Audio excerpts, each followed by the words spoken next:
This man made $50 billion vanish and called it a miscalculation. It's 2008, New York, the financial capital of the world. Skyscrapers shine over Manhattan.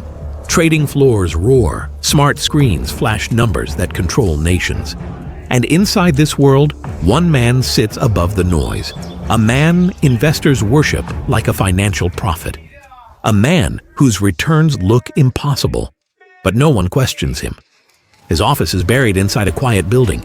No chaos, no screens, no traders shouting, just a calm room with old computers and a man wearing a constant half-smile. For years, he reports returns that never go up and down. In a world where markets move like storms, his fund moves like a straight line. Always up, always safe, always perfect. Billionaires line up to give him money. Celebrities beg for a seat in his fund. Foundation boards call him their financial guardian. Even foreign governments trust him with national wealth, and every month his investors receive statements showing profits. Smooth gains, no volatility, no losses, ever. Some analysts whisper that it looks fake, but they whisper quietly. Because anyone who questions him becomes an outsider, and no one wants to be outside his circle. He sits on regulatory boards. He shapes Wall Street rules. He advises lawmakers. He donates to politicians. He is untouchable. For 20 years, he is the king of predictable profits. And in a world built on fear and greed, he sells the rarest promise of all, certainty. And for a while, it works better than any scam in history. Money floods in from every direction. Old clients brag about him at country clubs. New clients beg for introductions.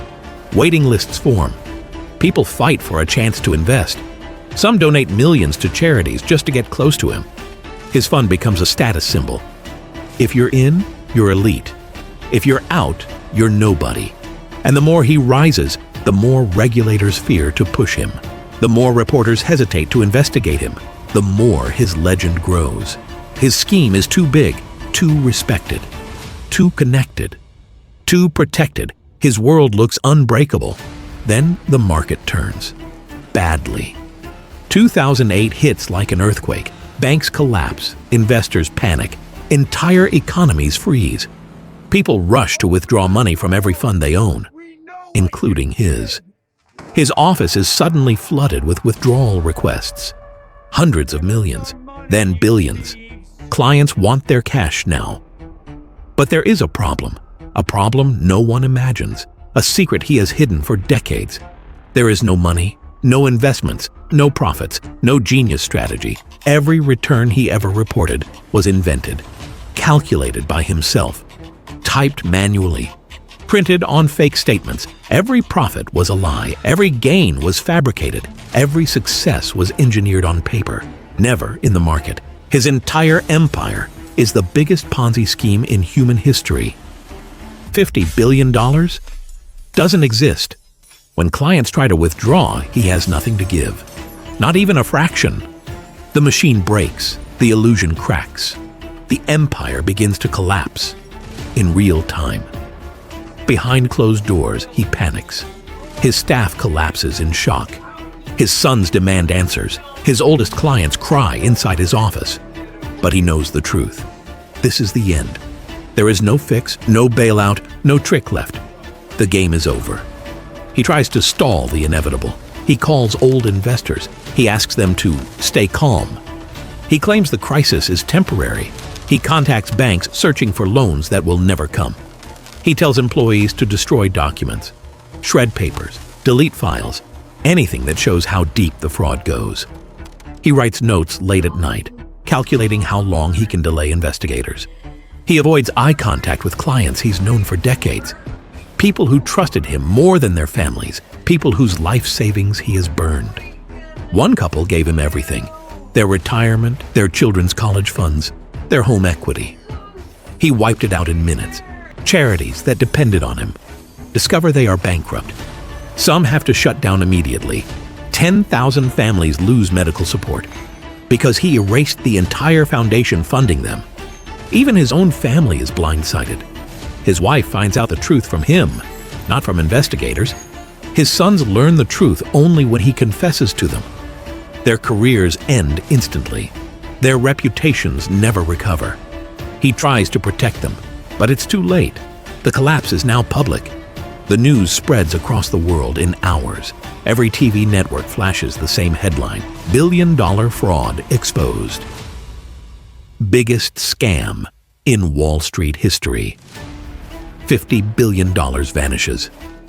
Regulators swarm his office. Lawyers line up outside his building. Victims gather, demanding answers. And he realizes the truth. He has destroyed more lives than any financial criminal before him. And one night, he decides to confess, but not to the world, not to investigators, not to the public. Not yet. He calls his sons to the office, closes the door, makes them sit down. And for the first time, he tells them everything. Every lie since the 1980s, every fake statement, every forged document, every investor he deceived, every dollar he pretended to earn. He calls it one big lie. He calls it a mistake that grew.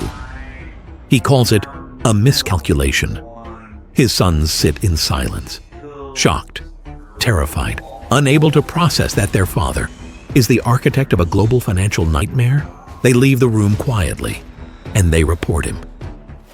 The next morning, FBI agents walk into his office. He sits calmly at his desk, hands folded, as if he expected them.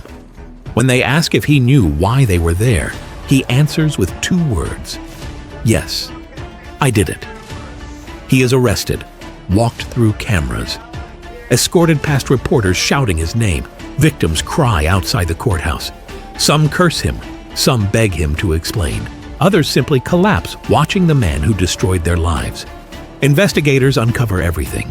A 20-year fraud, dozens of fake accounts, thousands of victims.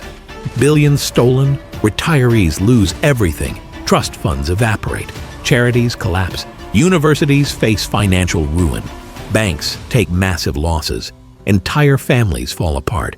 Some victims never recover financially, some never recover emotionally. At least 4 take their own lives.